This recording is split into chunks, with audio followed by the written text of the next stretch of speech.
Yo, what's going on, guys? It's your boy King J. I want to talk about legacy characters in Tekken 7. I want to also talk about the season pass. So let's talk about the season pass first. So season pass, I feel like in Tekken 7, I feel like it's kind of lacking. I feel like it's good to have a season pass in the fighting games, but I feel like with fighting games, if you ain't releasing like exclusive content for the audience that have forked out the extra additional £20 on top of the game, I feel like it's kind of like pointless. But then saying that, there's things that they could add to the season pass, right? So, you know, we have the Tekken Bowl, which is a new game, a new addition to Tekken 7. It's not quite like Tekken Tag 1 Tekken Bowl, but, you know, it's there. We have Geese Howard that's coming, and we have an additional DLC character. On top of that, you have metallic costumes as well. Now, I've been playing the game for a couple months now. I haven't seen one person use the metallic costumes. I just don't think anyone generally cares about it. You also have legacy costumes on PS4. Let me get that right. So legacy costumes on PS4. I think that's if you buy the DLC. I'm unsure. I'm totally unsure about that part. So the legacy costumes is like Jin having his Tekken 4 costume, King having his Tekken 2 costume. I think Eddie has his just his Tekken 3 costume, and so forth. With Eliza's not a part of the DLC. Eliza is just she's just on the store. If you want to use her, click that, spend your money, and then you've got her. So in that respect, so you get not. I don't feel like it's a lot that you get. I feel like if I'm totally honest, in terms of the season pass, I think that's kind of a bit lazy, because you could have done certain things like, let's say for example, you got Tekken 2 with old stages that were like very good. You remember Tekken 2 stages, you remember Tekken 3 stages, stuff like that. You could have just redone it. You could have been lazy and just done a quick little remodel, boom, and just just threw it as DLC. But yeah, it's just two characters. It's just, let's be honest, it's two characters, a mold, and metallic costumes.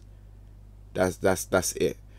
And you know, you gotta understand, there's games out there like Street Fighter that they're giving out like 6 characters. 6 characters, and they're giving out a lot of other stuff as well, and they're always constantly updating, constantly updating. Whereas it seems like Tekken's come out, and yeah, we've been updated, but we've been updated with the wrong thing, which is, I think, is patches. And I've been like, it's patches for the game to actually stop doing silly things. So in that respect, it's like, well, okay, it is what it is, you know.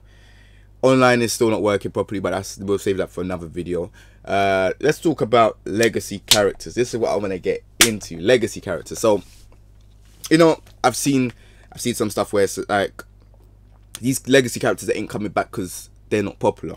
Now, I just want to say one thing out here. You can't say Lei is not popular. In terms of like usage, Lei might not be popular. That's fair enough. But Lei is one, like, on the casual audience, they compare Lei visually to Jackie Chan, right? Everyone does, because of the way how he fights, the way how he looks. Cool. So maybe not gameplay wise, but this next character is gameplay wise. Everyone use him. Bruce, like, you don't Bruce is not popular, really? Bruce? Nah, man, come on, man. You had a lot of American players using Bruce. Like, remember in Tekken Tag 2 there was it a Texas tier list, and they used to put I think it was called Texas. I don't know what they called it. I think they had a tier list at it, and it was Texas tier or something like that, and everyone used Bob. Everyone used Bruce. Bruce is that guy. No matter what you say, Bruce is that guy. So to say that he's not really used, I just yeah, that's just doesn't make any sense. Underused, whatever, doesn't make any sense. Ganryu will be cool to come back, and the reason why I say Ganryu would be cool is not because, yeah, I used him and you get me, like, I feel like Ganryu is a different type of fighting style completely to the rest of the roster. Like, he does sumo wrestling, and I think that would be good to kind of bring back, and, you know, like, just change it up a little bit, you know, like everyone's fighting style, even with the new characters, it's kind of like, I say most of them are like brawler type, do you know what I mean? Brawler kind of types. Like, whereas Ganryu, he had moves like his 4-4-2 would make him able to go into like a situational throw afterwards. It would counter hit, and he was just a good character. You know, I felt like he was quite fun. He might not be used a lot, fair enough, but at the same time, you gotta kind of change up the roster. The roster just seems like everyone's kind of like, Oh no, not everyone fights exactly the same. Because I know I'm gonna get some goody two shoes saying, oh yeah, but Lucky Chloe doesn't fight like Miguel. And I'm trying to say. You just have to have a different variety of characters, fighting styles. It's a fighting game. You can't have everyone kind of like same. Do you know what I mean? Ganryu's sumo wrestling, they could even add to that and give him a couple more throws and just certain things like that. Like I think that would be really cool.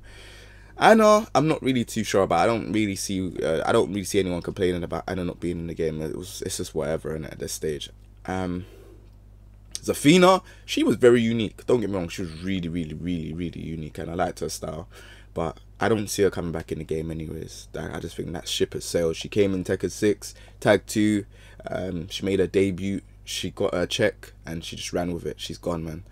I don't really know any other characters. Like all these other characters like Ogre and stuff like that. Ogre would be cool. It would be fun for nostalgia purposes. I don't know. I just don't see it. Like with Ogre, they put him in Tekken 3 and he has so much potential, but they just ruined him. Like he just came in Tekken 3, came in Tag 2. He was pants, utter garbage in Tag 2. So I don't know. Marduk would be again another person that was probably underused, but then when you really check it, Val Tudo fighting style, like it was something that felt fresh and unique. Now the reason why I say legacy characters are actually very important is simply because when you play Tekken 4, right? So let's go to the stages. Tekken 3 had its characters, it rehashed bare characters into new characters. Like Brian was meant to be the replacement for Bruce and so forth. Then you had Tekken 4. Tekken 4 had a lot of characters that weren't there. Tekken 4 did not do well, right? Tekken 4 did not do well. But the characters that were missing, everyone was like, well, where's my character? Where's my character? You know what I mean? It's similar to what's going on to Tekken 7. Tekken 5, they brought back everyone. And now, Tekken 5 is a game that everyone says is one of the best. I don't know, me personally, I feel like Tekken 5 probably is the best in terms of all the Tekkens I played. Probably is the best. Like, it was the most fun, the movement was really good. But I genuinely think, if you bring back legacy characters, even if you do it as a season, like not even this year's season pass, you know, this year's season pass, it's whatever, you've announced it, whatever. But then the next season pass, I feel like you should just do legacy characters, you know, 6 characters or even 5, 4, and just drop them every 3 months. You know, do reveal trailers and stuff like that. It will build up a lot more hype because, you know, people that did start off with Tekken and they're new, they've gone back to their game that they played before, or they've gone to another game. And the reason being is because they probably just look at it and think there's not much hype around this game anymore. Yeah, there's Tekken World Tour, that's fair enough, but people they just don't see the hype, you know. And that's one of the things that I feel like, you know, Street Fighter does better than Tekken at the minute. Is, you know, there's new characters being dropped, these stages being dropped. They done the old Street Fighter 2 Cammy stage, which is a character in the game. You know, these are things that are like, they always updating. Okay, there's some people that might say, oh yeah, but if we drop this character, then we have to learn the matchup. Yeah, cool. It makes you keep on learning, and it brings a lot more competitive element to the game. So either way you look at it, it's good. Do you know what I mean? I would love to see Marduk come back. I really would. Even like, I know I didn't mention Julia, but I really don't want to see her come back. I just want to see elbow grease. I don't want to see that. But other than that, that's my views on legacy characters, and that's my views on the season pass. You don't have to follow what I say. You could disagree and be like, well, season passes, I think it's really good. But that's neither here or there. If you don't think the season pass is really good, if you don't, leave a comment down below. Give me your views. What do you think about the season pass? And what do you think about legacy characters? What legacy characters would you like to see come back? Like, leave a comment down below and let's get this discussion started. That's it, man. You know, I really would like, for me, if you ask me, I would like to see Ganryu, Bruce. Yeah, I know Josie's in there, but Bruce has got other things that Josie doesn't have. I would like to see Marduk. So Ganryu, Bruce, Marduk, Lei, Julia. If that's the 5, Yeah, Armor King would be good. Like, I like Armor King and stuff, but I don't know. Armor King would be a great addition. I'll be honest. Armor King. So Armor King, Zafina. I think that's it. I wouldn't want to see no more characters other than that. I know they don't want a big roster, but that's not hardly really a big roster. Do you know what I mean? The roster's a good size as it is. You're gonna bring 2 more DLC characters. You could definitely bring maybe 5 more characters or 3 more characters. So think about it, anyways. But yeah, this is me signing out, guys. Thank you very much for watching this video. Give it a thumbs up if you liked it, and yeah, let me know. I'm really interested to know who you would like to see in Tekken 7 from the legacy characters. Take it easy, guys. Peace.